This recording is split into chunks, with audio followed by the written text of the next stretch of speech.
Welcome everyone, Dylan Gemelli here today with a brand new video for you, and today we are going to talk about how to stack testosterone, Equipoise, and Turinabol. But before we get into that, just a big shout out and thank you to everybody out there supporting the channel. You guys are amazing. Please, if you haven't yet, like, share, subscribe, comment, whatever you can do, good or bad, I don't care. Feed the algorithm, help us to grow. We are doing a tremendous job and we're just getting bigger by the day. The more that we grow, the more content that I can produce. So, today's video is sponsored by letsgetchecked.com. Now, letsgetchecked.com specializes in at-home blood testing.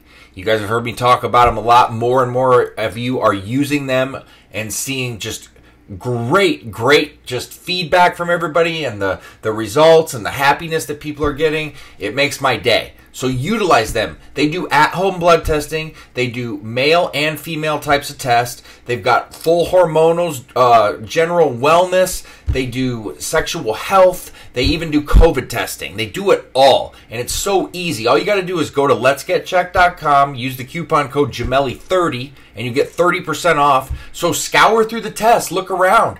Pick some things out. Test your cholesterol. Test things that need tested, especially as we get a little bit older. But all you do is make your order.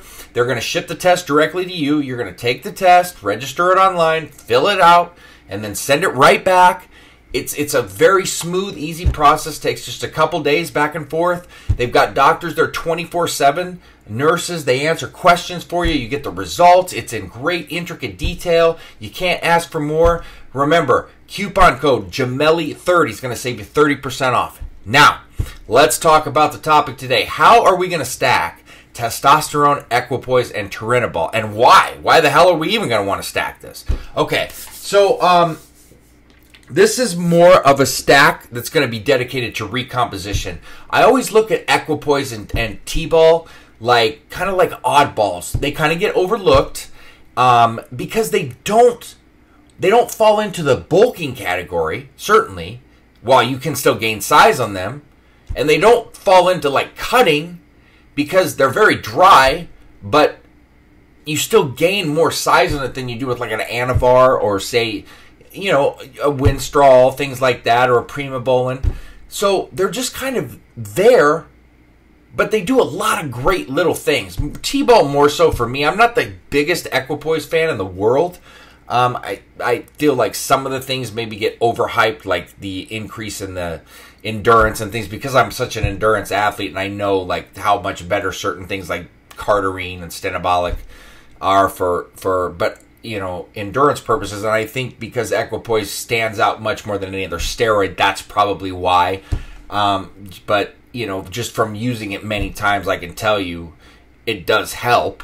But I think that it gets like mythical treatment sometimes on how much that it helps.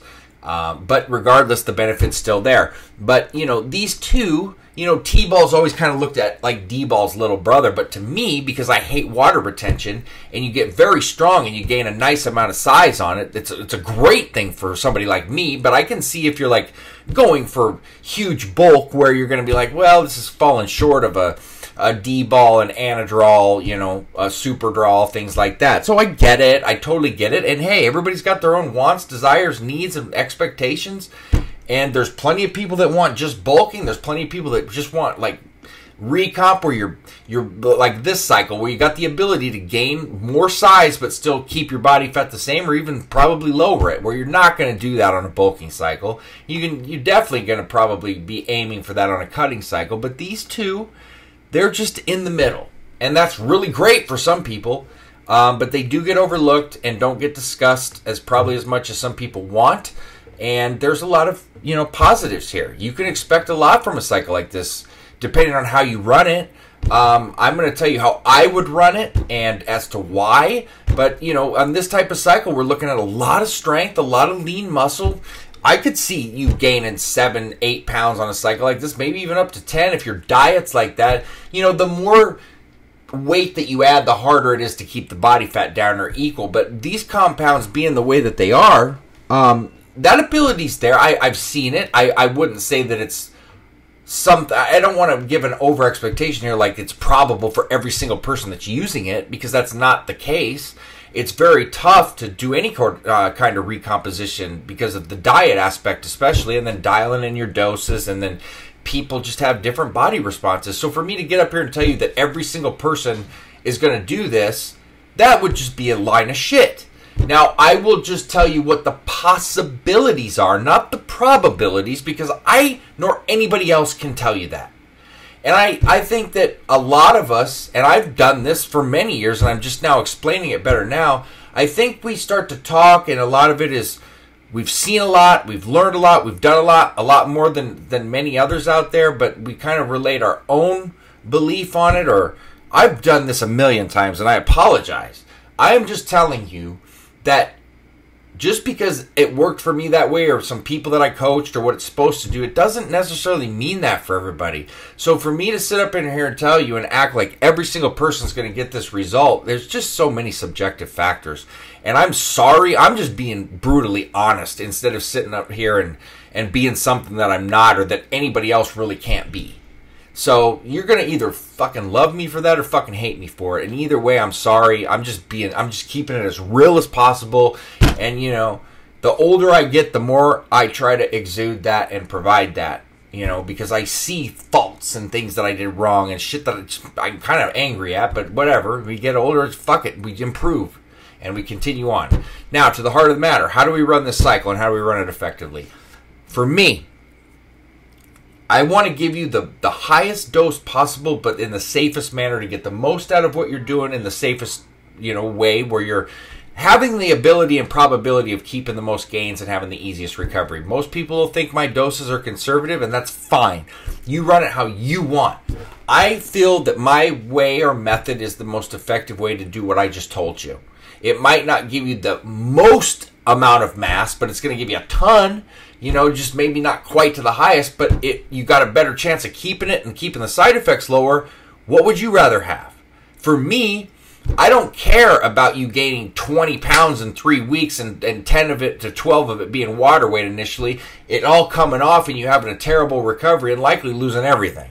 What I would rather do is maybe get you the 15 instead of the 20, lessen the water weight, lessen the load, lessen the side effects, have a higher probability of recovery, and keeping a lot more in the process. So that would be my aim on a cycle, like, you know, just theoretically. So with this dose, I would take, you know, tests at 350 to 400. I prefer the 350. Use it always as a backbone to your cycle, but don't go crazy with it. It's not necessary. It's just not. Let the other compounds shine. Let it support and provide the backbone that it should for every cycle, in my view. Now, how long? I normally don't like to run cycles over 12 weeks. I've advised it in the past. I've changed my stance on that over the years the more I see and understand. Okay? And the more that I think more long-term. This is one of the instances where I would say it's okay to go 14 weeks. So I would say, because Equipoise is such a long ester. So like Deca and Equipoise are the two, and possibly Sustanon, where I would say you could go, you know, 14 weeks fine. I still don't love it. And it's not that you can't do it. And you're probably saying, oh, it's 2 extra weeks. But it's just the longer you go, the harder the recovery and the harder it is on you. There's no reason to go that extra 2 weeks for what? You're not, you know, most of what you're going to get out of it, you've gotten out of it. So there comes a time where you just, you know, we'd have to talk about myostatin. It's a whole nother video. But there comes a time where it's like, okay, that's it. So 12 to 14 weeks, test 300 to 350, maybe even up to 400. Equipoise, 400 to 600 is perfectly fine. Now, my sweet spot dosing is 500 to 600. 400 is the minimum I would go to get something out of it. Keep it in that range. You know, Equipoise, it can increase your red blood cell count, and if you're susceptible to certain things, you may want to lower the dose. It can increase anxiety. It can increase hunger. Have I seen that in everybody? No, but those are possibilities to consider as well. With the T-ball, you're not going to want to exceed 6 weeks of any oral, in my view, aside from Proviron, which is not toxic and not C17 alpha alkylated. It's not altered. So that one to me is okay. But any other steroid, even if you're running it at a lower dose, that's an oral toxic steroid, I would not go over 6 weeks. I'm not going to recommend it. You always do what you feel is best.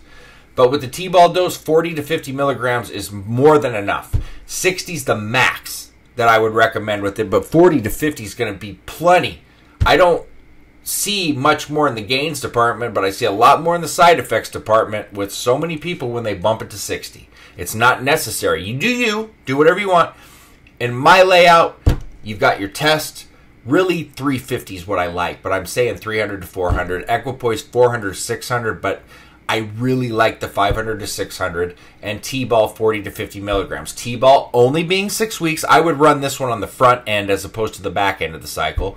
Equipoise and test 12 to 14 weeks, and then you're obviously going to need your post cycle. I've done several videos on those. I'm not going to do all of that in this one, but you need to go watch those videos. And when you run longer cycles, especially in that 14-week range, I would consider a 6-week PCT. Do whatever you want. I would really strongly consider it to be safer on the recovery and greater likelihood of keeping gains, which is the whole point in doing this. And it's not easy to keep gains. I'm not going to also float that at you, but is it possible to keep some? Yeah, and the more complete a PCT you run, the more responsible doses you run, the lesson of the load you put on your body, higher probability of keeping gains. I'm not saying you're going to keep them all. I'm not even saying you're going to keep, you know, what you really 3/4 of them. I don't know. Nobody does. I know for a 1,000,000% fact that some people will tell you can't keep anything, and that is a complete and utter lie. But for someone to also come up here and tell you can keep everything is also a complete and utter lie. But it is possible if you do it the right way. So, and then there's certain compounds, like the ones that don't convert to estrogen, that give you a higher probability because you know you're not going to lose the water weight right off the bat. So, all things to consider. And I know it's a lot of stuff, but we got to cover it all if we want to learn. So, appreciate everybody. Like I said, feed the algorithm, support the channel, whatever you can do. That being said, stay tuned for plenty more to come. Dylan Gemelli, signing off.